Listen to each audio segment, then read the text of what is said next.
নমস্কার সবাইকে।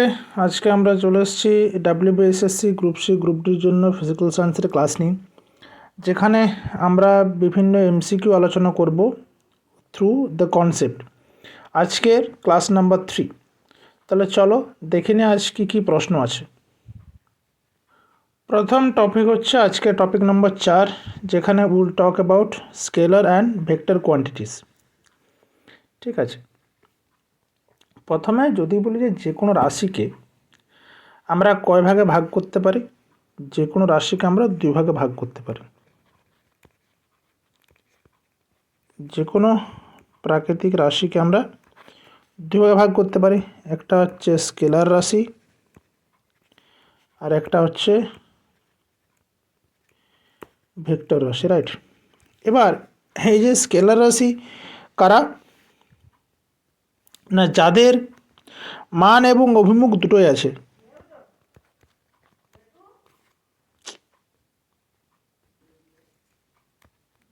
স্কেলার রাশি কারা না, যাদের কেবল মান আছে, সে কিন্তু অভিমুখ নেই, তাদেরকে আমরা বলবো স্কেলার রাশি। অভিমুখ নেই তাদের আমরা বলবো স্কেলার রাশি। এবং এটা হচ্ছে শর্ত নম্বর 1। শর্ত নম্বর 2 কি হচ্ছে না, এদের বলছে যে স্কেলার যোগের নিয়ম যারা মেনে চলে, স্কেলার যোগের নিয়ম যারা মেনে চলে তাদেরকেই একমাত্র, মানে শুধুমাত্র যে মান আছে অভিমুখ নেই সেটা ঠিক আছে, কিন্তু এর পাশাপাশি আমাদেরকে ওদের যে সমস্ত রাশি স্কেলার যোগ বা সাধারণ যোগের নিয়ম মেনে চলে তাদেরকে আমরা বলছি স্কেলার রাশি। আর ভেক্টর রাশি কারা,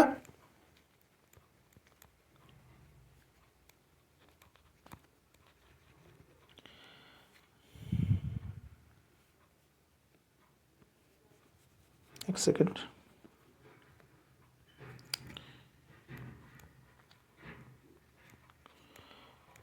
ভেক্টর রাশি কারা না, যারা হচ্ছে এক মান এবং অভিমুখ 2 আছে,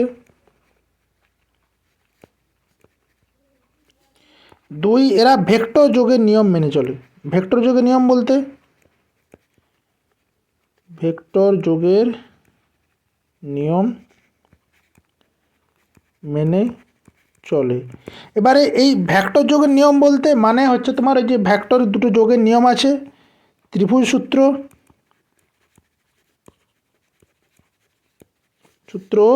সামান্তরিক সূত্র মেনে চলে।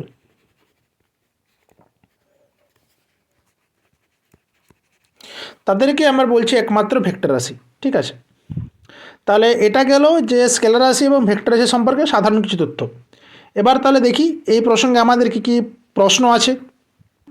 প্রথম প্রশ্ন বলছে নিচের কোনটি একটি স্কেলার রাশি, বল, চাপ, বেগ নাকি ত্বরণ?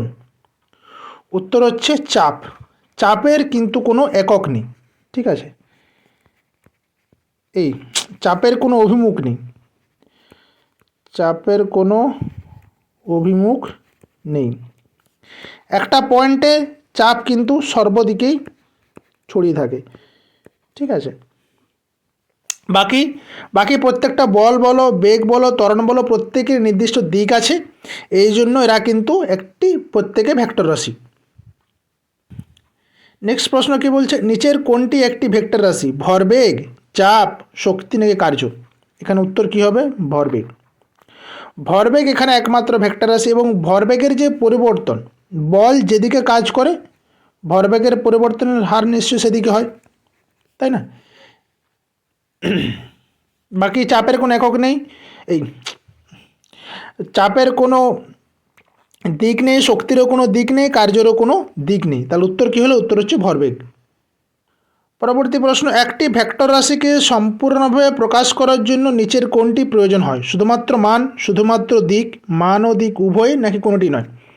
উত্তর কি হবে, উত্তর হচ্ছে মান ও দিক উভয়ই দরকার। একটা ভেক্টর রাশিকে আমরা কী ডিনোট করি, এই যে একটা এই ধরলাম এই একটি রাশি, এর মাথায় একটি তীর চিহ্ন দিয়ে দিলাম, তাহলে এটা হচ্ছে ভেক্টর রাশি।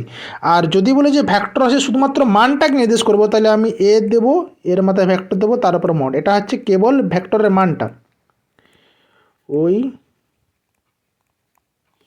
ভেক্টর রাশির মান, আর এটা হচ্ছে একটা ভেক্টর রাশি। তাহলে কি হলো যে একটা ভেক্টর রাশিকে আমরা যদি কোনোটি চিহ্নিত করতে চাই তাহলে তার মাথার উপরে তীর দেবো, এবং যদি শুধুমাত্র এই ভেক্টর রাশির মানটা লিখতে চাই তাহলে আমরা এটাকে বলা হচ্ছে মড অফ এ, দুদিকে দুটো দাগ দিয়ে মাঝখানে এই ভেক্টরটাকে চিহ্নিত করে দেবো, তাহলে ওটাই হয়ে গেল ভেক্টর রাশির মান। এবার চলে আসি পরবর্তী প্রশ্নে। নিচের কোনটি একটি স্কেলার রাশি হওয়া সত্ত্বেও তার একটি নির্দিষ্ট অভিমুখ বা দিক থাকে? সরণ, তড়িৎ প্রবাহ, বেগ নাকি বল? বলছে স্কেলার রাশি অথচ একটা নির্দিষ্ট অভিমুখ থাকে, তার মানে এটা একটা বলতে পারি যে এক্সেপশনের মতো জিনিস হলো। কীরকম? যে স্কেলারের সাথে আর একটি অভিমুখ থাকে। উত্তরটা কি? উত্তর হচ্ছে তড়িৎ প্রবাহ। তড়িৎ প্রবাহ আইয়ের কিন্তু ডাইরেকশন আছে, কিন্তু সেটি হলেও তাও সেটি স্কেলার রাশি। কীরকম ডাইরেকশন? না ধরো এটা একটা ব্যাটারি আছে, এই ব্যাটারির আমি দুই প্রান্তে তার দিয়ে যুক্ত করেছি এবং এখানে একটা বাল্ব জ্বালিয়েছি, ঠিক আছে? তাহলে আমাদের তড়িৎ প্রবাহ মাত্রা কোন দিক থেকে কোন দিকে যাবে? যেদিকে পজিটিভ দিক, ব্যাটারির পজিটিভ দিক থেকে নেগেটিভ দিকের দিকে যাবে। তো তার মানে কি, এই যে তড়িৎ প্রবাহ মাত্রার তো ডাইরেকশন আছে একটা, যে ব্যাটারির পজিটিভ দিক থেকে আমাদের ব্যাটারির নেগেটিভ দিকে তড়িৎ প্রবাহিত হচ্ছে, তাহলে এই জন্য এর অভিমুখ আছে, কিন্তু এটা একটি স্কেলার রাশি। তাহলে উত্তরটা কি? উত্তর হচ্ছে তড়িৎ প্রবাহ। এবার চলে আসি পরবর্তী প্রশ্নে। নিচের কোনটি একটি ভেক্টর রাশি? সময়, দ্রুতি, সরণ নাকি দূরত্ব? কোনটি একটি ভেক্টর রাশি? উত্তর কী হবে? উত্তর হচ্ছে সরণ। একমাত্র সরণেরই দিক আছে, বাকি কিন্তু কারো কোনো দিক নেই। সময়েরও কোনো দিক নেই, দ্রুতিরও কোনো দিক নেই, দূরত্বেরও কোনো দিক নেই। চলে আসি পরবর্তী প্রশ্নে। নিচের কোন জোড়াটি শুধুমাত্র ভেক্টর রাশিকে নির্দেশ করে? ভর এবং ওজন, দ্রুতি এবং বেগ, সরণ এবং বল, কার্য এবং শক্তি। নিচের কোন জোড়াটি শুধুমাত্র ভেক্টর রাশি? ভর এবং ওজন। ভরটা ভেক্টর রাশি নয়, স্কেলার রাশি। ওজনটা ভেক্টর রাশি হলেও ভরটা স্কেলার রাশি। দ্রুতি কিন্তু স্কেলার রাশি, বেগ ভেক্টর রাশি। সরণ এবং বল, একদম এটা, সরণ এবং বল উভয়ই কিন্তু ভেক্টর রাশি। কারণ এদের কি আছে? এদের বেগ মানে মান ও অভিমুখ উভয়ই বর্তমান।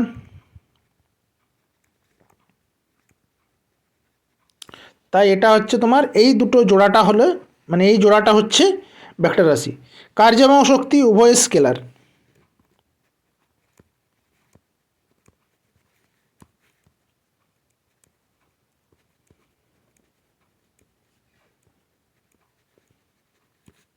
ঠিক আছে, তাহলে এই গেল মোটামুটি স্কেলার রাশি এবং ভেক্টর রাশি সম্পর্কে আমাদের সাধারণ কিছু ধারণা।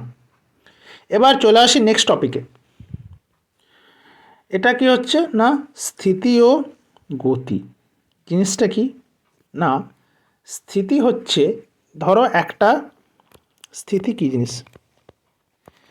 স্থিতি হচ্ছে যে আমার টাইম বাড়ছে, সময় বাড়ছে, সময়ের সাথে সাথে যদি আমাদের একটা বস্তুর অবস্থান অপরিবর্তিত থাকে, তার মানে স্থিতি বলতে কি বোঝায় না, সময়ের সাথে, এক সেকেন্ড, সাথে একটি বস্তুর অবস্থানের যখন কোনো পরিবর্তন না হয়,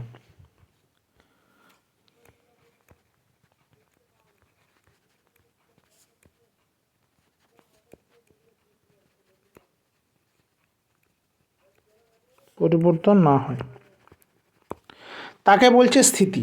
আর গতি কি? গতি হচ্ছে সময়ের সাথে বস্তুর অবস্থান পরিবর্তন হচ্ছে। তার মানে কি হলো, যে স্থিতি হচ্ছে যখন আমাদের সময় এগিয়ে যাচ্ছে কিন্তু বস্তুর অবস্থানের পরিবর্তন হচ্ছে না, তখন আমরা তাকে বলছি স্থিতি। আর গতি হচ্ছে সময়ের সাথে সাথে বস্তুর অবস্থানের যখন পরিবর্তন হচ্ছে। এবার এর পাশাপাশি একটা আমাদের কনসেপ্ট থাকে, সেটা হচ্ছে পরম স্থিতি ও পরম গতি। পরম স্থিতি ও পরম গতি। এটা কি না, এটা হচ্ছে যে কোনো কিছুর সাপেক্ষে পরম স্থিতি এবং পরম গতি বোঝার আগে আরেকটা জিনিস বোঝা উচিত আমাদের, সেটা হচ্ছে নির্দেশতন্ত্র। নির্দেশতন্ত্র, এই নির্দেশতন্ত্র জিনিসটা কি না, যার সাপেক্ষে আমি একটা বস্তুর স্থিতি বা গতিটাকে বিচার করছি তাকে বলছি নির্দেশতন্ত্র। কি না, যার সাপেক্ষে আমরা একটি বস্তুর স্থিতি বা গতি বিচার করি। তাহলে কি বলছি, নির্দেশতন্ত্র কোনটা না, যেটাকে দেখে, যেমন ধরো সাপোজ এটা একটা ট্রেন, ওকে, ট্রেনটা সামনে এগিয়ে যাচ্ছে, এরপরে বাইরে একটা লোক দাঁড়িয়ে আছে, সে ট্রেনটাকে কি দেখছে না, ট্রেনটাকে এগিয়ে যেতে দেখছে, রাইট। তাহলে এই যে লোকটার সাপেক্ষে ট্রেনটা চলমান, তাহলে আমরা যখন লোকটার থেকে, তাহলে এটা হচ্ছে নির্দেশতন্ত্র, এই লোকটা হচ্ছে নির্দেশতন্ত্র। তার মানে কি, আমি লোকটার সাপেক্ষে একটা বস্তুকে দেখছি গতিশীল হতে, তাহলে ওটা গেল তার নির্দেশতন্ত্র। এবার আমি ধরো এই ট্রেনটার মধ্যে একটা লোক দাঁড়িয়ে আছে, সেই লোকটা কি দেখছে না, এই বস্তু, এই যে বাইরে যে লোকটা ছিল সেই লোকটাকে পেছনে দিয়ে দেখছে, ঠিক কি না। তাহলে এই লোকটার সাপেক্ষে এই বাইরের লোকটার গতি কীরকম, পিছন দিকে। তাহলে এই লোকটাকে সাপেক্ষে আমি যখন দেখব, মানে ট্রেনের মধ্যে থাকা লোকটার সাপেক্ষে যখন আমরা দেখব, তখন দেখতে পারবো যে বাইরের যে লোকটা আছে সেই লোকটা পিছনের দিকে সরে আছে। তাহলে এটার সাপেক্ষে, মানে ট্রেনের ভেতরের লোকটার সাপেক্ষে ট্রেনের বাইরের লোকটার গতি কীরকম, বাইরের দিকে, তখন এই যে ট্রেনের ভেতরের লোকটা, সেটা হয়ে যাবে তখন নির্দেশতন্ত্র। তার মানে কি হলো, যে যেটাকে, যার সাপেক্ষে আমরা একটা বস্তুর স্থিতি বা গতি বিচার করছি, তখন ওই যার সাপেক্ষ, ওই সাপেক্ষটা বলা হচ্ছে নির্দেশতন্ত্র। ঠিক আছে, এবার এই যে নির্দেশতন্ত্রের সাপেক্ষে কিন্তু আমাদের সমস্ত কিছু নির্ধারণ করা হয়। এই যে পরম স্থিতি আর পরম গতি, এটা যেটাকে বললাম, এটা তোমার হচ্ছে নির্দেশতন্ত্র যাই হোক না কেন, ঠিক আছে, নির্দেশতন্ত্র যাই হোক না কেন, যদি আমার সেই বস্তুটা গতিশীল বজায় থাকে, গতি বজায় রাখে, তাহলে সেটাকে আমরা বলছি পরম স্থিতি। আর মানে যদি স্থিতি বজায় রাখে তাহলে পরম স্থিতি, আর যদি সে বস্তুটা বা জিনিসটা গতিশীল হয় তখন তাকে বলছি পরম গতি। কিন্তু বাস্তবে কি পরম স্থিতি বা পরম গতি বলে কিছু আছে? নেই, সব কিছুই আপেক্ষিক। তাহলে আমাদের সব কিছুই কী বিচার করতে হবে? আপেক্ষিক স্থিতি বা আপেক্ষিক গতি। জিনিসটা কীরকম, আপেক্ষিক স্থিতি বা আপেক্ষিক গতি, এই জিনিসটা কীরকম, ধরো এটা আমার মাঝখানে সূর্য, সান, এই সানের চারদিকে পৃথিবী ঘুরছে তো, এটা হচ্ছে আমার আর্থ। এবার এই পৃথিবীর মধ্যে আমি বসে আছি, আমরা সবাই বসে আছি, আমরা এখন যদি বসে আছি, আমি এখন ক্লাস নিচ্ছি, আমি এখন বসে আছি, তার মানে আমি নিজেকে কি ভাবছি না, আমি নিজেকে ভাবছি স্থির। কিন্তু যখনই আমি পৃথিবীর বাইরে চলে যাব, আমি ধরো এখানে মহাকাশচারী একজন মহাকাশযানী দেখছে, এটা একটা মহাকাশযানে দেখছে, সে কি দেখছে, পৃথিবীর সময় পৃথিবী পুরোটাই তো সূর্যের চারদিকে ঘুরছে, রাইট। তাহলে আমি যখনই পৃথিবীর ছাড়িয়ে বাইরে চলে যাচ্ছি, তখন আমি পুরো জিনিসটাকে দেখতে পাচ্ছি যে ঘুরছে। তার মানে কি, যে পৃথিবীর বাইরে আছে তার সাপেক্ষে পুরো সিস্টেমটা, যে আর্থ সমগ্রটা ঘুরছে, ঠিক। এবার আবার আমি যদি আরও দূরে চলে যাই, তখন দেখতে পাবো সূর্যও, এই যে আমাদের মিল্কি ওয়ে গ্যালাক্সির যে কেন্দ্রে ব্ল্যাক হোল আছে, সেই ব্ল্যাক হোলের সাপেক্ষে কিন্তু সূর্যও ঘুরছে। তার মানে এই ইউনিভার্সের প্রত্যেকে কারো না কারো সাপেক্ষে কিছু না কিছুভাবে ঘোরাফেরা করছে। তাহলে এইটাই হচ্ছে আপেক্ষিক গতি এবং আপেক্ষিক স্থিতি। তাহলে কনসেপ্ট বোঝা গেছে আপেক্ষিক গতি এবং আপেক্ষিক স্থিতি সম্পর্কে, ঠিক আছে। তাহলে এটা হচ্ছে স্থিতি এবং গতি, এটা গেল স্থিতি এবং গতির বেসিক ধারণা। তাহলে এবার চলে আসি কিছু প্রশ্নে। প্রথম প্রশ্ন, কোনো বস্তুর স্থিতি বা গতি নির্ণয় করার জন্য যে স্থির বস্তুর সাপেক্ষে তুলনা করা তাকে কি বলে? স্থানাঙ্ক, নির্দেশতন্ত্র, মূলবিন্দু নাকি ভেক্টর রাশি? উত্তর হচ্ছে এটা নির্দেশতন্ত্র, একটু যেটা আলোচনা করলাম, যার সাপেক্ষে আমরা কোনো একটা কিছুকে মেজার করব। এবার চলে আসি পরবর্তী প্রশ্ন। মহাবিশ্বের কোনো বস্তুই প্রকৃতপক্ষে স্থির নয়, কারণ কোনো নির্দেশতন্ত্রই সম্পূর্ণ স্থির নয়।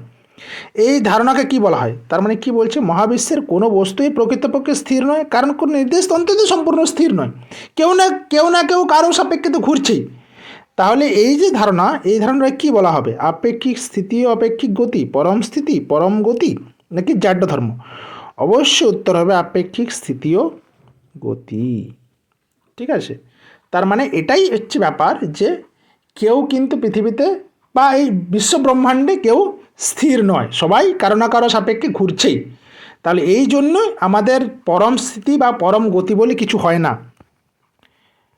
পরম স্থিতি বা পরম গতি বলে কিন্তু কিছু হয় না।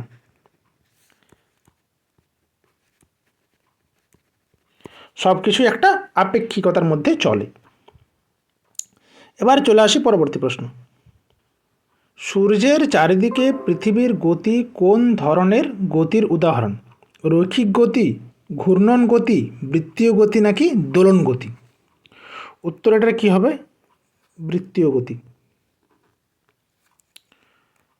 এবার এই বৃত্তীয় গতি, দেখো আমাদের পৃথিবীর গতি কোন ধরনের গতির উদাহরণ? তাহলে আমরা যখন গতির কনসেপ্ট বলছি, তাহলে গতি বিভিন্ন রকম হতে পারে। কীরকম? এক নম্বর হচ্ছে সরল রৈখিক গতি।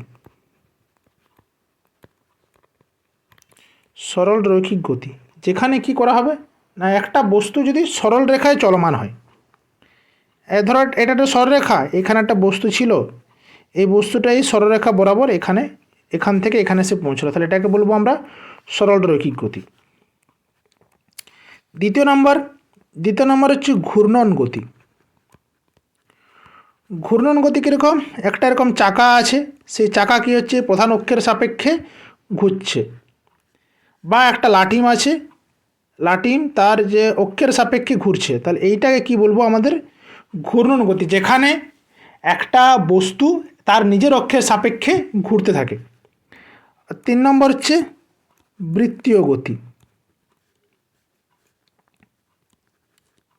বৃত্তীয় গতিটা কি না, এটা হচ্ছে একটা, ধরো এরকম আমার আঙুল আছে, এই আঙুলের সাপেক্ষে আমি একটা ঢিলকে ঝুলিয়ে রেখে ঘোরাতে শুরু করলাম, তাহলে কি হবে? একটা বৃত্তাকার কক্ষপথে প্রদক্ষিণ করতে শুরু করবে, এটা হচ্ছে বৃত্তীয় গতি।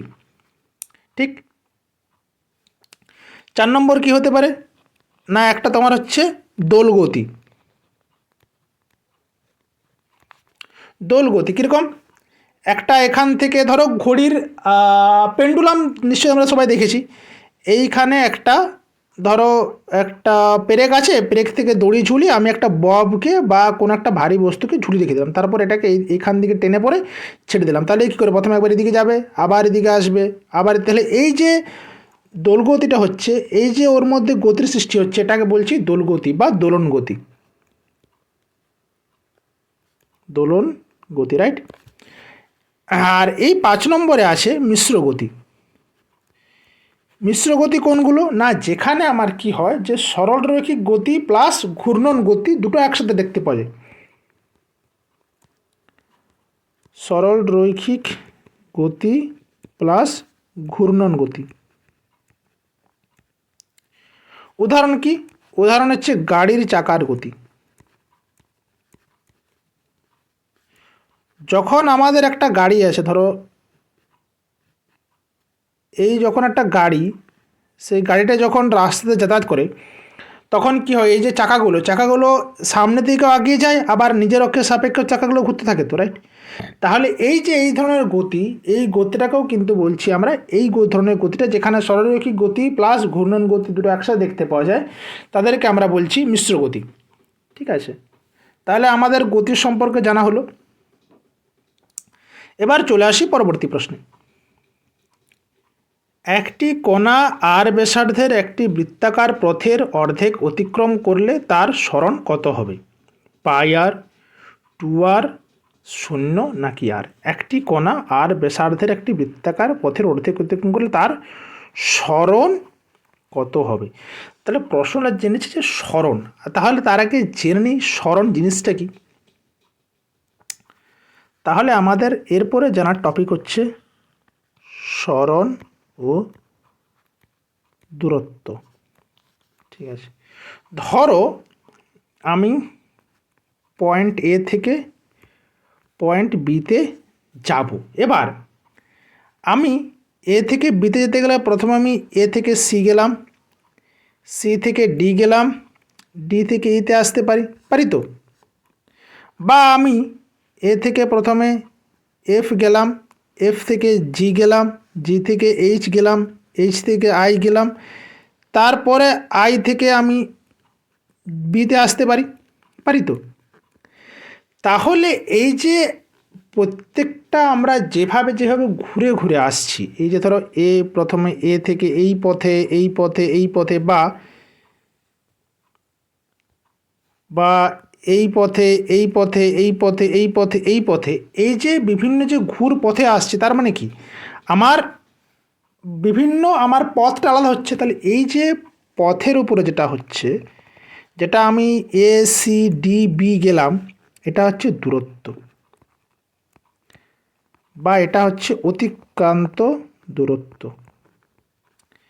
তাহলে অতিক্রান্ত দূরত্ব কোনটা? না, যখন আমরা বিভিন্ন পথে যেতে পারি, কিন্তু এদের মধ্যে সরণ কোনটা? না, ডাইরেক্ট যখন আমি এ থেকে বিতে পৌঁছাবো সরাসরি, মানে shortest distance between two point is called displacement বা সরণ। আর ডিস্টেন্স হচ্ছে কোনটা? না, যে পথ দিয়ে আমরা যে কোনো পথে হতে পারে, সেটা হতে পারে এ থেকে বি ডাইরেক্ট, হতে পারে এ সি ডি বি এই ঘুরে ঘুরে, যেটা খুশি হতে পারে, সেটা হচ্ছে দূরত্ব। তাহলে কি হলো?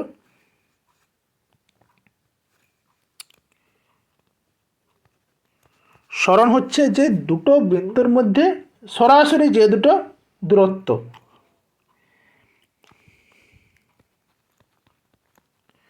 দুটো বিন্দুর মধ্যে সর্বনিম্ন যে দূরত্বটা হয়, সেটাই হচ্ছে সরণ। আর অতিক্রান্ত দূরত্ব কোনটা? না, অতিক্রান্ত দূরত্ব হচ্ছে টোটাল যে পাথটা আমি গেছি। দূরত্ব কোনটা? মোট যে পথ অতিক্রম করা হয়, ঠিক আছে। এবার এই যে সরণ, এই সরণ কিন্তু একটি স্কেলার রাশি, সরণ কিন্তু স্কেলার রাশি। আর দূরত্ব কি বললাম, আমি পুরো উল্টে দিচ্ছি, সরি। সরণ আমাদের ভেক্টর রাশি, আর দূরত্ব হচ্ছে স্কেলার রাশি, ঠিক আছে। তার মানে ধরো এখানে আমি এ বিন্দু বি বিন্দু দুটো বিন্দু আছে।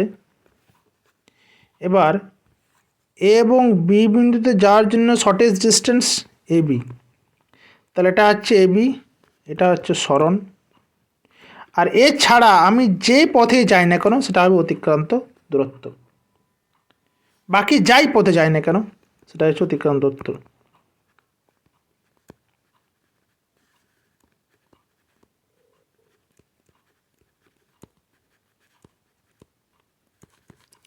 ঠিক আছে,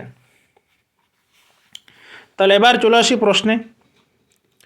একটি কণা আর ব্যাসার্ধের একটি বৃত্তাকার পথের অর্ধেক অতিক্রম করলো। তাহলে একটা বৃত্তাকার অর্ধবৃত্তাকার পথ একটা আঁকি, বৃত্তাকার অর্ধেক অতিক্রম করলো, তার মানে এটা যদি পুরোটা বৃত্ত হয়, তাহলে কী করলো? অর্ধেক অতিক্রম করলো। এখান থেকে শুরু হয়েছিল, এইখানে আদ্র পর্যন্ত পৌঁছলো। তাহলে কি বলেছে?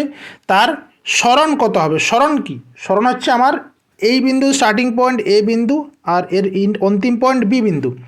তাহলে এই এ বিন্দু আর বি বিন্দুর মধ্যে আমাদের সবচেয়ে শর্টেস্ট ডিস্টেন্স বার করতে হবে। তাহলে শর্টেস্ট ডিস্টেন্স কখন পাবো? যখন আমরা এই বরাবর একটা ব্যাস টেনে দেবো। তাহলে বৃত্তের যেটা ব্যাস, সেই ব্যাসটা নিশ্চয়ই শর্টেস্ট ডিস্টেন্স হবে, সবচেয়ে কম সময়, সবচেয়ে কম দূরত্ব। তাহলে আর তাহলে উত্তর কী হবে? উত্তর হচ্ছে 2r। জিনিসটা বোঝা গেছে? এবার চলে আসি পরবর্তী প্রশ্নে। দূরত্ব ও সরণের ক্ষেত্রে নিচের কোন সম্পর্কটি সর্বদা সঠিক? দূরত্ব বড়, সরণ ছোট, সরণ বড় বা সমান দূরত্বের থেকে, দূরত্ব বড় বা সমান সরণের থেকে, দূরত্ব সমান সরণ। এক্ষেত্রে ব্যাপারটা কি হচ্ছে না, বলছে ধরো এটা একটা উদাহরণ দিয়ে বোঝা যাক।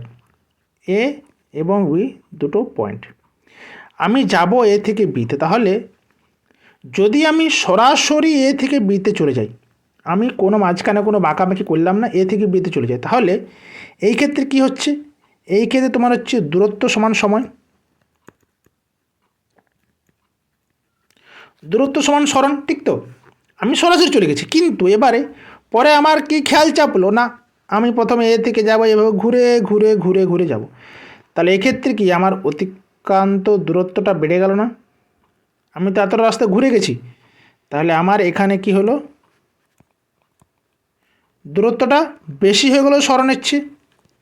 তাহলে অতএব আমরা কি বলতে পারি, যে দূরত্ব সবসময় বেশি হবে বা সমান হতে পারে সরণের থেকে। যখন আমরা শর্টেস্ট ডিস্টেন্স যদি ট্রাভেল করি, তখন সেক্ষেত্রে কী হবে, দূরত্ব সমান সরণ হয়ে যাবে। আর যদি আমার ওই ছাড়া আমি অন্য যে কোনো পাথে যাই, তখন সেক্ষেত্রে কী হবে, দূরত্বটা বেশি হবে, সরণ হবে কম। তাহলে উত্তর কি, উত্তর হচ্ছে গ, দূরত্ব গ্রেটার ইকুয়ালস টু সরণ। ঠিক আছে, এবার চলে আসি পরবর্তী প্রশ্নে।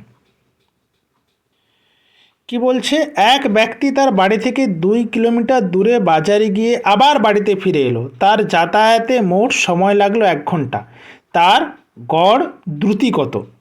4 কিলোমিটার পার ঘন্টা, 2 কিলোমিটার পার ঘন্টা, 0 কিলোমিটার ঘন্টা বা 1 কিলোমিটার পার ঘন্টা।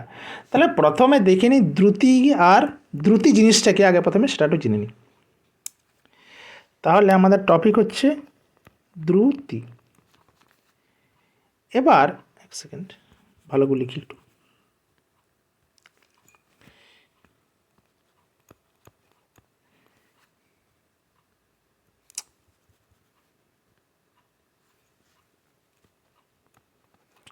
দ্রুতি, দ্রুতি জিনিসটা কি, বা এটাকে কি বলি, ইংরেজিতে কি বলি, আমরা বলি স্পিড। দ্রুতি হচ্ছে যে distance covered by an moving body in a unit time. Distance মানে দূরত্ব বাই টাইম, মানে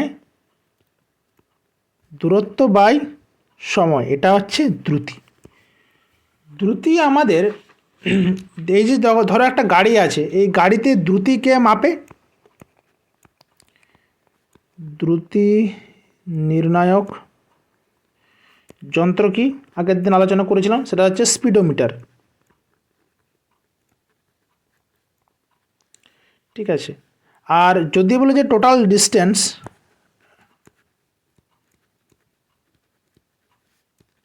তাহলে সেটা হবে কি, এটা হচ্ছে ওডোমিটার। ওকে, তাহলে দ্রুতি নির্ণায়ক যন্ত্র হচ্ছে স্পিডোমিটার, আর টোটাল দূরত্ব যন্ত্র হচ্ছে ওডোমিটার। তাহলে দ্রুতি কি হলো না, দ্রুতি হচ্ছে যে আমাদের যখন অতিক্রান্ত দূরত্ব বাই সময়, মানে ধরো কীরকম জিনিসটা, যে আমার টি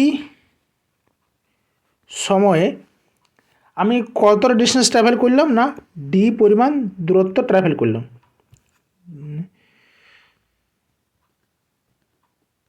ডি মিটার দূরত্ব ট্রাভেল করলাম, তাহলে আমার দ্রুতি কি হবে, ডি বাই টি। এর একক কি, এটা কি মিটার পার সেকেন্ড, ঠিক, মিটার পার সেকেন্ড বা কিমি পার আওয়ার, কিমি পার সেকেন্ড কেন বলছি, কিমি পার আওয়ার হতে পারে, কিমি পার সেকেন্ড হতে পারে, অনেক কিছু হতে পারে, কিমি পার আওয়ার হতে পারে, কিমি পার সেকেন্ড হতে পারে, অনেক কিছু হতে পারে। তাহলে এটা গেল দ্রুতি। আর এটা এই যে দ্রুতি, এটা কী ধরনের রাশি, এটা কিন্তু এক ধরনের স্কেলার রাশি। এটা কি দ্রুতি,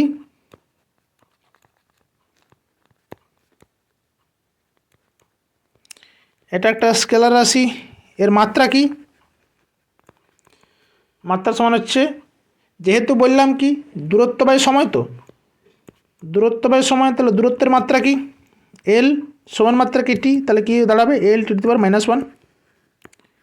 এটা হচ্ছে এর মাত্রা। এবারে এখানে জানতে চেয়েছে যে এভারেজ মানে গড় বেগ বা গড় দ্রুতি, তাই তো, গড় বেগ চাইনি, গড় দ্রুতি চেয়েছে। তাহলে গড় দ্রুতির মান কি হবে, গড় দ্রুতি সমান হচ্ছে টোটাল ডিস্টেন্স মানে মোট অতিক্রান্ত দূরত্ব বাই মোট সময়,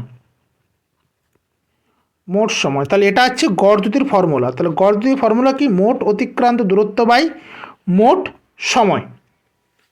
তাহলে দেখো আমাদের কি প্রশ্ন কি বলেছে এখানে, যে এক ব্যক্তি তার বাড়ি থেকে 2 কিলোমিটার দূরে বাজারে গিয়ে আবার বাড়িতে ফিরে এলো। এই লোকটার বাড়ি হাউস, এটা বাজার মার্কেট। তাহলে এ প্রথমে 2 কিলোমিটার দূরে বাজারে গেছে, এই 2 কিলোমিটার, আবার সে 2 কিলোমিটার ফেরত এসছে। তো তাহলে সে মোট ডিস্টেন্স ট্রাভেল কত করেছে? মোট দূরত্ব সমান হচ্ছে 2 + 2 সমান 4 কিমি, ঠিক কি না? আর মোট সময় লেগেছে কত?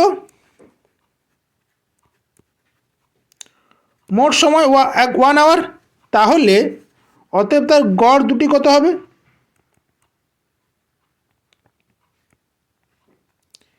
4/1 সমান 4 কিমি পার আওয়ার। উত্তরটা কি? উত্তর হচ্ছে 4 কিলোমিটার পার ঘন্টা, তার অ্যান্সার। ঠিক আছে,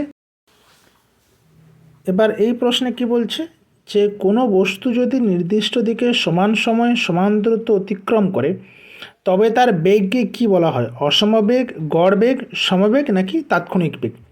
উত্তর হচ্ছে নির্দিষ্ট দিকে সমান সময় সমান দূরত্ব অতিক্রম করে তবে তার বেগকে কি বলা হবে? উত্তর হচ্ছে সমবেগ।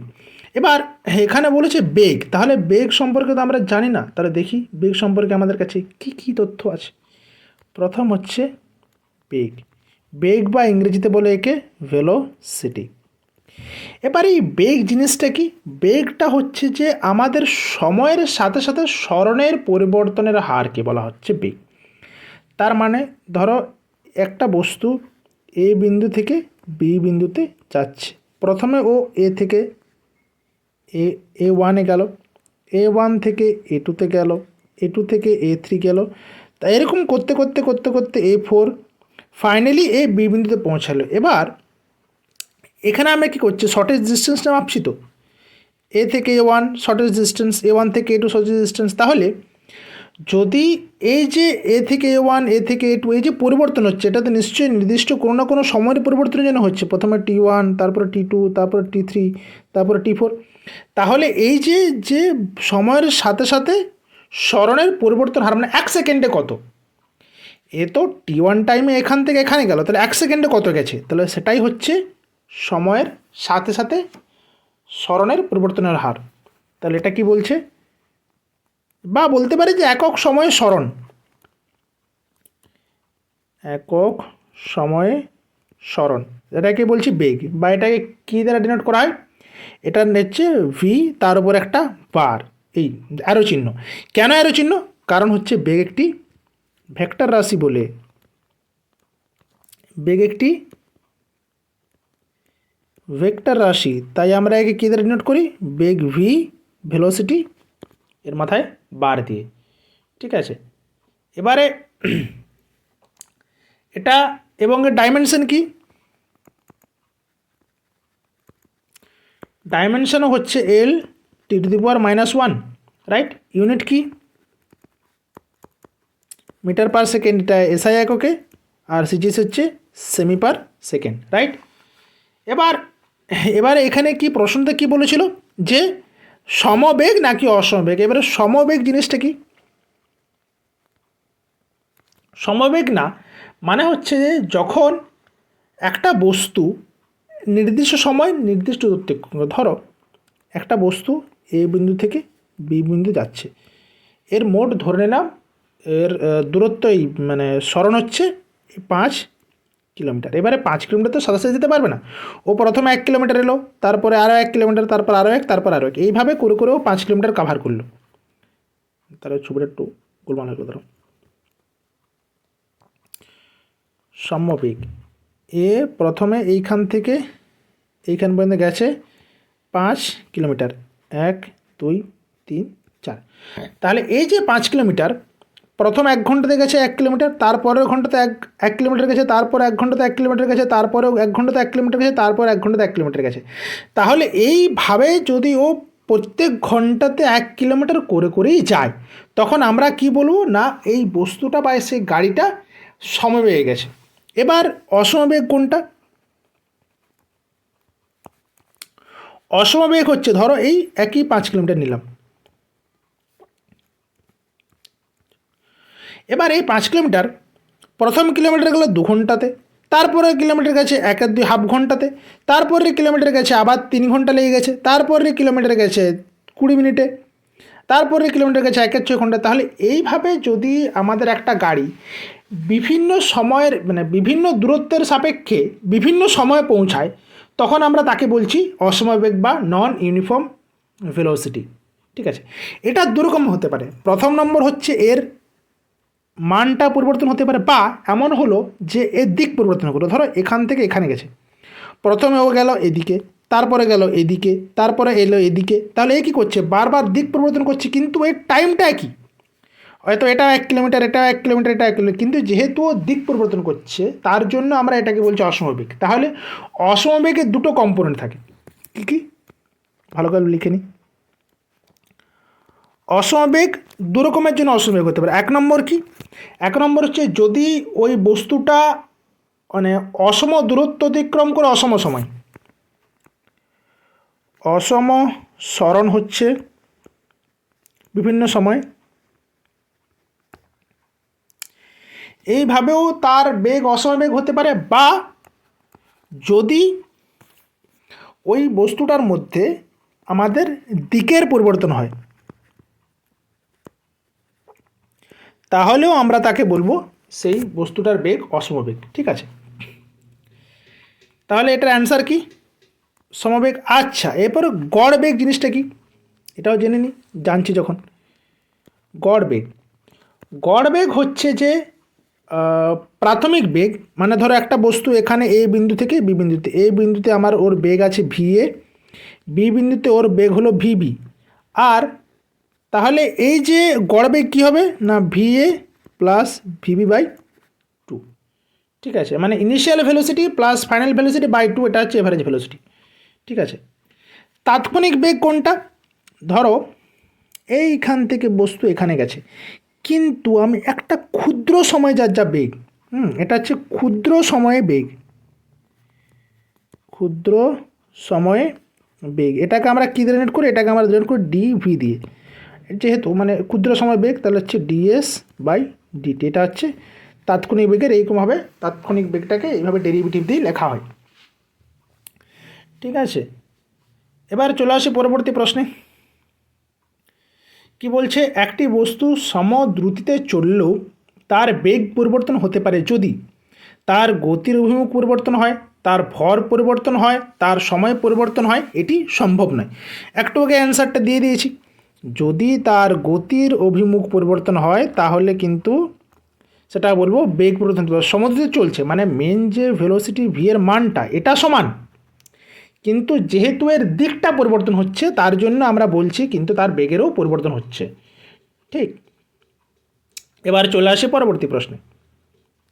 একটি কণা টি সেকেন্ডে আর ব্যাসার্ধের একটি বৃত্তাকার পথ একবার অতিক্রম করে তার গন্তব্যে পৌঁছায়, তবে কণাটির বেগ কত? দেখিনি, একটি কণা বৃত্তাকার কক্ষপথে ঘুরছে ঘুরছে ঘুরছে ঘুরছে ঘুরছে ঘুরছে, আবার সেই একই বিন্দুতে ফিরে এলো, মানে যে বিন্দুতে শুরু করেছিল সেই বিন্দুতেই ফিরে এলো। তাহলে এখানে কি হয়, এখানে সরণ কত, এখানে সরণ সমান 0, তাহলে বেগ কী হবে, টি সেকেন্ডে যতই হোক সরণ যদি 0, তাহলে আমাদের বেগ কী হবে, বেগ আমরা কি জানি, বেগ সমান হচ্ছে সরণ বাই সময়। তাহলে এটা যদি সরণ যদি 0 হয় তাহলে টি যাই থাকুক অ্যান্সার কত 0, তাহলে উত্তর হচ্ছে 0, বড় সড়ো 0। সরণ 0 হলে তো বেগ 0 হবেই। এবার চলে আসি পরবর্তী প্রশ্নে। দুটি ট্রেন পাশাপাশি সমান্তরাল লাইনে একই বেগে একই দিকে চলছে। আচ্ছা দেখি, এটা একটা ট্রেন লাইন, এটা একটা ট্রেন লাইন, একই দিকে চলছে একই বেগে চলছে।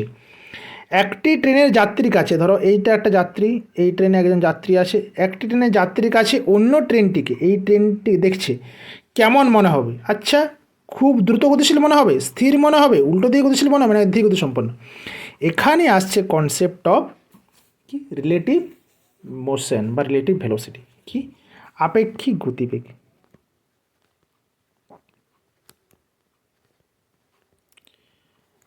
আপেক্ষিক গতিবেগ মানে একটার সাপেক্ষে একটা। ধরো আমরা সেই এখন দেখবে কম্পিটিটিভ এক্সামে আমরা যে চোর পুলিশের অঙ্ক করি, তাই না? তাহলে এখানে চোর আছে, তার পেছনে পুলিশ ধাওয়া করছে, তাহলে কত সেকেন্ড পরে চোরটাকে পুলিশটাকে ধরবে। এবারে এখানে কি হয়, আমরা কী করি, আপেক্ষিক গতিবেগ কী করি না, পুলিশের যে বেগ সেটা হচ্ছে ভিপি, চোরের যা বেগ ভিসি, সবসময় কী হয়, ভিপির বেগ সবসময় ভিসির বেশি হয়। তাহলে এদের মধ্যে যে আপেক্ষিক বেগ সেটা কি হবে,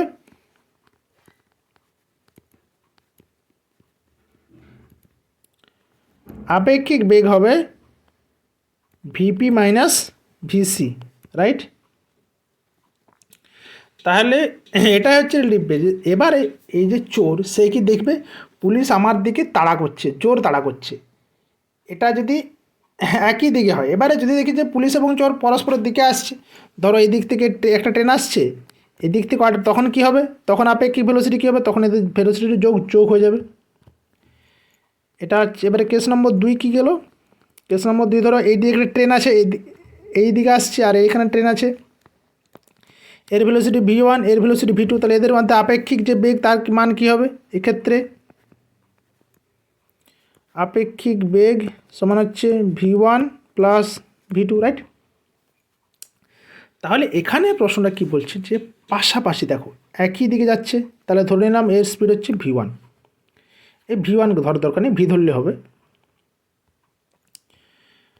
ধরে নিচ্ছি এর স্পিড v, আর এরও স্পিড তো v, এরা যেহেতু একই দিকে যাচ্ছে, তাহলে আমাদের রিলেটিভ ভেলোসিটি যদি কনসেপ্ট লাগাই, তাহলে এদের মধ্যে আপেক্ষিক বেগ কত, আপেক্ষিক বেগ কত, আপেক্ষিক বেগ ভি মাইনাস ভি, একই দিকে যাচ্ছে, তাহলে সমান 0, তার মানে কী দেখবে, পরস্পরের সাপেক্ষে স্থির দেখতে পাবে, কি দেখবে না স্থির দেখবে। এবারে চলে আসি পরবর্তী প্রশ্নে, সময়ের সাপেক্ষে কোনো বস্তুর বেগ হ্রাসের হারকে কি বলা হয়, ধনাত্মক ত্বরণ, মন্দন, সমবেগ নাকি তাৎক্ষণিক বেগ? সময়ের সাপেক্ষে কোনো বস্তুর বেগ হ্রাসের হার, উত্তর কি, উত্তর হচ্ছে মন্দন। তাহলে দেখি ত্বরণ এবং মন্দন জিনিসটা কি, ত্বরণ এবং মন্দন, সময়ের সাপেক্ষে বেগ বৃদ্ধির হারকে বলা হয় ত্বরণ। কি বলছি, সময়ের সাপেক্ষে বেগ বৃদ্ধির হার হচ্ছে ত্বরণ, আর সময়ের সাপেক্ষে বেগ হ্রাসের হার হচ্ছে মন্দন, এটা হচ্ছে মন্দন। ওকে, তাহলে এই যে ত্বরণ এবং মন্দন, ত্বরণটাকে আমরা বলি, ইংরেজিতে বলি অ্যাসিলারেশন,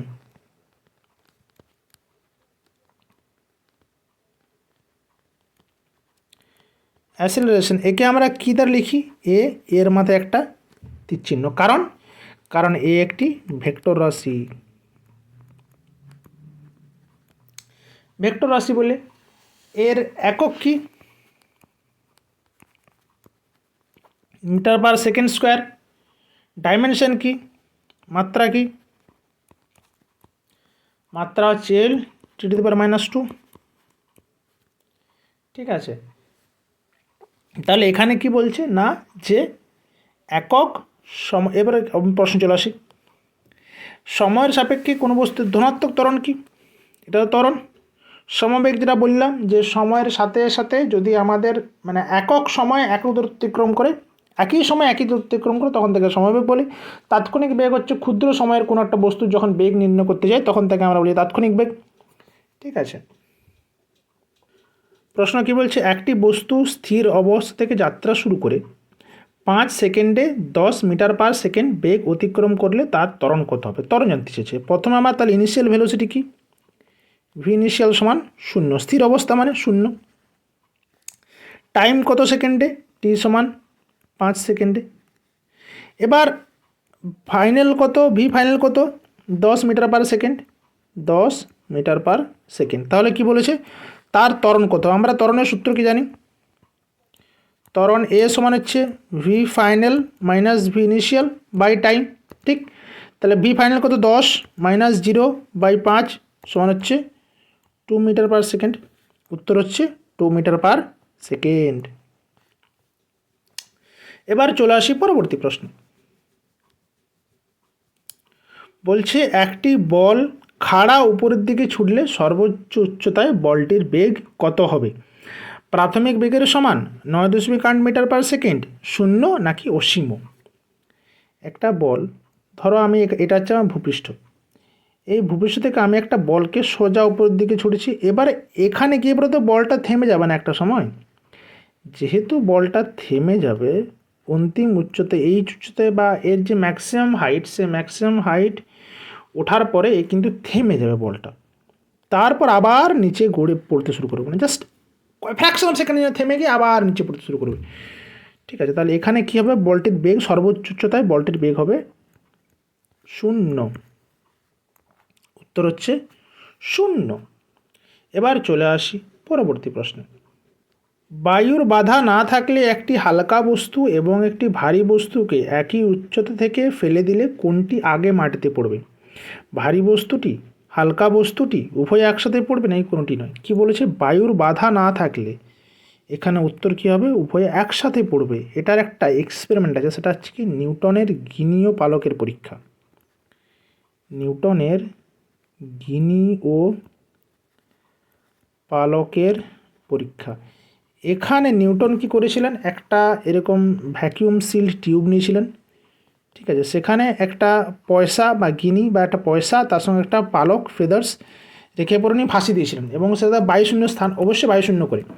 তাহলে উনি কি দেখেন, এই যে গিনি এবং পালকটা দুটো একসাথে মাটিতে পড়েছে। তাহলে কি বলছে? যে বায়ুর বাধা না থাকলে উভয়ই একসাথে পড়বে। কারণ কি? উভয়ের জন্য গ্র্যাভিটি তো একই কাজ করছে না। এবার চলে আসি পরবর্তী প্রশ্ন। একটি বস্তুর সরণ সময় লেখচিত্র যদি সময়ের অক্ষের সাথে সমান্তরাল একটি সরলরেখা হয়, তবে বস্তুটির অবস্থা কী? একটি বস্তুর সরণ সময় লেখচিত্র যদি সময়ের অক্ষের সাথে সমান্তরাল, কি চেয়েছে? সময়ের সরণ লেখচিত্র আঁকি। এদিকে হচ্ছে টাইম, এদিকে হচ্ছে সময়। যদি সময়ের অক্ষের সাথে সমান্তরাল, সময়ের অক্ষের সাথে সমান্তরাল, তার মানে কি বলছে? যে বস্তুর সরণটা ফিক্সড। তার মানে তাহলে কি বলছে? যদি এরকম জিনিসটা হয়, তার মানে বস্তুটা কী বলছে? সমবেগে চলছে। তাহলে কি সময়ের সাথে সাথে সরণের কোনো পরিবর্তন হচ্ছে কি? হচ্ছে না। তার মানে বস্তুটি স্থির অবস্থায় আছে। উত্তর কি? উত্তর হচ্ছে স্থির অবস্থা আছে। কারণ ব্যাপারটা দেখো, ব্যাপারটা হচ্ছে সরণ সময় লেখচিত্র মানে এখানে এটা জিনিস বোঝানো হচ্ছে যে সময়ের সাথে সাথে সরণের কোনো পরিবর্তন হচ্ছে না। তাহলে অবশ্যই স্থির অবস্থায়, সময়ের সরণের পরিবর্তন না হওয়া মানে কি? তা স্থির অবস্থা থাকা। এবার চলে আসে পরবর্তী প্রশ্নে। বেগ সময় লেখচিত্রের নিচের ক্ষেত্রফল মানে এরিয়া আন্ডার দ্য কার্ভ কি নির্দেশ করে? বেগ আর সময়। একটু ভালো করে আঁকি।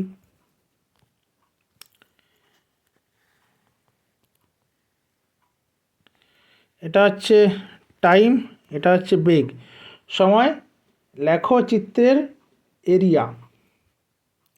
ধরো এটা যে কোনো একটা ধরলাম, তাহলে এখানে এটা হচ্ছে কি আমাদের এরিয়া মানে কি? ভূমি ইন্টু উচ্চতা। তাহলে এটা হচ্ছে টি, এটা হচ্ছে ভি। তাহলে ভি ইন্টু টি হাফ। তাহলে এখানে ভেলোসিটি মানে কি? আমরা কি জানি? ভেলোসিটি মানে সরণ বা সময় ইন্টু সময়। তাহলে অ্যান্সার কী হবে? সময়, এই সরণ। দাঁড়া এক সেকেন্ড, ভালো করে বলছি এটা। আমাদের একটা এদিকে হচ্ছে ভেলোসিটি, এদিকে টাইম। এটা হচ্ছে আমার ধরে নিচ্ছি একটা ভেলোসিটি টাইম গ্রাফ। এবার আমি গ্রাফটা এরিয়া বলছে, ধরলাম এখানে একটা লাইন টানলাম, এর এরিয়া চেয়েছে। তাহলে এটা একটা ত্রিভুজ হচ্ছে কিনা বলো? হচ্ছে তো। তাহলে এই দিকে টাইমের যে কোনো একটা ভ্যালু, আর এদিকে ভেলোসিটির যে কোনো একটা ভ্যালু আছে। তাহলে এরিয়া বলতে কী বোঝাবো? এই ত্রিভুজের ক্ষেত্রফল half into V1 into T. এরপর আমরা ভি মানে কি জানি? ভি মানে জানি সরণ বাই সময়, আর টাইম মানে সময়। তাহলে যখন এই দুটো কাটাকাটি করলে কী পাবো? আমরা সরণই পাচ্ছি। তাহলে উত্তরটা কী হবে? আমার উত্তরটা হবে সরণ। বোঝা গেছে? তাহলে বেগ সময় লেখচিত্রের ক্ষেত্রফল কী নির্দেশ করে? না সরণকে নির্দেশ করে। এবারে চলে আসি পরবর্তী প্রশ্নে। কি বলছে? সুষম বৃত্তীয় গতিতে চলন্ত একটি কণার ক্ষেত্রে নিচের কোনটি স্থির থাকে? বেগ, দ্রুতি, ত্বরণ নাকি অভিমুখ? উত্তর হচ্ছে দ্রুতি। কেন দ্রুতি? তার কারণ হচ্ছে যে এখানে ধরো একটা কণা আছে, সেই কণাটা এই একটা অক্ষের সাপেক্ষে ও বিন্দুর সাপেক্ষে ধরলাম একটা বৃত্তীয় গতিতে ঘুরছে। এবার এখানে কি হয় যে ওই কণাটা যখন ওই গতিতে মুভ করে তখন এই যে স্পর্শক বরাবর এটাই হয় এর ভেলোসিটির দিক, এই স্পর্শক বরাবর এটাই ভেলোসিটি। তাহলে যেহেতু এ ভেলোসিটি প্রতি মুহূর্তে চেঞ্জ হচ্ছে, ভেলোসিটি চেঞ্জ হচ্ছে না, ভেলোসিটি ডাইরেকশন চেঞ্জ হচ্ছে, তার জন্য আমরা কি বেগ স্থির নয়। কারণ বেগ কি? বেগ হচ্ছে depends on the value as well as the direction. The here the direction changes as it moves from one point to another. প্রত্যেকবার বারবারের ডাইরেকশন চেঞ্জ হচ্ছে। এবার এই যেহেতু ডাইরেকশন চেঞ্জ হচ্ছে তাহলে বেগ বা ভেলোসিটি স্থির নয়। তাহলে যেহেতু বেগ বা ভেলোসিটি স্থির নয় তাহলে ত্বরণও স্থির নয় আর অভিমুখও ফিক্সড নয়। তাহলে অ্যান্সার কি? অ্যান্সার হচ্ছে দ্রুতি। এবারে চলে আসি পরবর্তী প্রশ্নে। ঘড়ির কাঁটার অগ্রভাগের গতি কোন ধরনের গতির উদাহরণ? রৈখিক গতি, সমবৃত্তীয় গতি, দোলন গতি নাকি অসম গতি? ঘড়ির কাঁটা কী হবে? একটা ঘড়ির কাঁটা এইভাবে ঘুরতে থাকে না, তাহলে এটা কী হবে? সমবৃত্তীয় গতি, সমান সময়ে সমান্তরাল অতিক্রম করে। ঠিক আছে, বোঝা গেছে? দোলন গতি কোনটা? এটা হচ্ছে ঘড়ির পেন্ডুলামের গতি, ঘড়ির পেন্ডুলামের গতি। এটা কিন্তু আমরা বলতে পারি একটা দোলন গতির উদাহরণ। বৃত্তীয় পথে পরিভ্রমণকারী কোনো বস্তুর সময়ের সাপেক্ষে কোন পরিবর্তনের হারকে কি বলা হয়? বৃত্তীয় পথে পরিভ্রমণকারী কোনো বস্তুর সময়ের সাপেক্ষে কোন পরিবর্তনের হার? বৃত্তীয় গতি আছে, এইখানে একটা বস্তু ছিল, এই বস্তুটা সরে সরে এখানে চলে এলো, তাহলে এখানে একটা নির্দিষ্ট কোণ উৎপন্ন করলো, তাহলে কোন পরিবর্তনের হার থিটা বাই টি। এটাকে কী বলবো? এটাকে বলবো কৌণিক বেগ।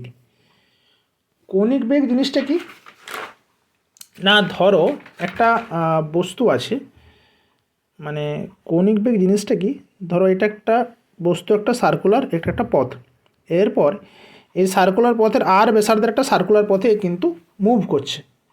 ঠিক আছে, তাহলে এ কী করছে? এখান থেকে প্রথমে এখানে এলো, আসতেই পারে যেহেতু মুভ করছে। তাহলে এ কতটা কোণ গেল? সে গেল থিটা কোণ, থিটা কোণ গেল। তাহলে এর অ্যাঙ্গুলার বা কৌণিক, এক সেকেন্ড, কৌণিক দূরত্ব কি হবে? কৌণিক দূরত্ব হচ্ছে থিটা। ঠিক আছে, এবং এই থিটাকে কী দিয়ে ডিনোট করবো? না এইটা যদি এস দূরত্ব যায়, মানে এই ব্যাসার্ধ বরাবর এস দূরত্ব যায়, তাহলে এস বাই আর। আবার অ্যাঙ্গুলার ভেলোসিটি, কৌণিক বেগ, কৌণিক বেগকে আমরা কী দ্বারা মাপি? ওমেগা দ্বারা মাপি। ওমেগা সমান হচ্ছে থিটা বাই টি। টি সময় গেছে এখান থেকে এখানে, তাহলে কৌণিক বেগ হচ্ছে থিটা বাই টি। এবার এখানে একটা ব্যাপার আছে। কি ব্যাপার আছে? না এখানে এই যে লিনিয়ার এবং অ্যাঙ্গুলার ভেলোসিটির মধ্যেটা, মানে আমাদের যে সরল রৈখিক বেগ, সরল রৈখিক বেগ আর কৌণিক বেগের মধ্যে একটা সম্পর্ক আছে। কি সেটা?